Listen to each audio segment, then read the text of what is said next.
ശിവഭഗവാന്റെ യഥാർത്ഥ തൃശൂലം പൂജിക്കുന്ന ക്ഷേത്രത്തിനെ പറ്റി നിങ്ങൾ കേട്ടിട്ടുണ്ടോ? ജമ്മുവിൽ നിന്നും 1200 കിലോമീറ്റർ അകലെയുള്ള ഉധംപൂർ ജില്ലയിലെ ചാനഹാനിയിലാണ് 2800 വർഷത്തിലധികം പഴക്കമുള്ള ശുദ്ധ മഹാദേവ ക്ഷേത്രം സ്ഥിതി ചെയ്യുന്നത്. ഈ ക്ഷേത്രത്തിന് പിന്നിൽ ഒരു കഥയുണ്ട്. ഒരിക്കൽ പാർവതി ദേവി ധ്യാനത്തിൽ മുഴുകിയിരിക്കുമ്പോൾ സുധാംശു എന്ന ഒരു രാക്ഷസന്റെ സാന്നിധ്യം ദേവിയിൽ പ്രത്യക്ഷപ്പെട്ടു. സുധാംശു ആകട്ടെ മഹാദേവന്റെ ഉത്തമ ഭക്തനുമായിരുന്നു. രാക്ഷസനായ സുധാംശുവിനെ കണ്ട പാർവതി ദേവി ഭയപ്പെട്ട് ഉറക്കെ നിലവിളിച്ചു.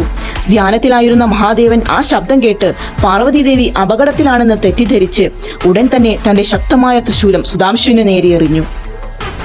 പെട്ടെന്ന് തന്നെ ഭഗവാൻ മഹാദേവന് തന്റെ അവിവേകം മനസ്സിലായി. താൻ വധിക്കാൻ ശ്രമിച്ചത് സ്വന്തം ഭക്തനെയാണല്ലോ എന്നോർത്ത് ശിവഭഗവാൻ ദുഃഖിതനായി. ഉടൻ തന്നെ മഹാദേവൻ സുധാംശുവിനെ പുനർജീവിപ്പിക്കാൻ ശ്രമം നടത്തിയപ്പോൾ സുധാംശു മഹാദേവനോട് വിനയപൂർവ്വം അത് നിരസിച്ചുകൊണ്ട് പറഞ്ഞു, അങ്ങയുടെ കൈകൾ കൊണ്ട് എന്റെ മരണം നടക്കുന്നത് എന്റെ മോക്ഷമാണെന്ന്. സുധാംശുവിന്റെ നിഷ്കളങ്കതയും ഭക്തിയും കണ്ട് മനസ്സ് നിറഞ്ഞ മഹാദേവൻ സുധാംശുവിന് ഒരു വരം നൽകി അനുഗ്രഹിച്ചു. ഇന്നു മുതൽ ഈ സ്ഥലം നിന്റെ നാമത്തിൽ അറിയപ്പെടും.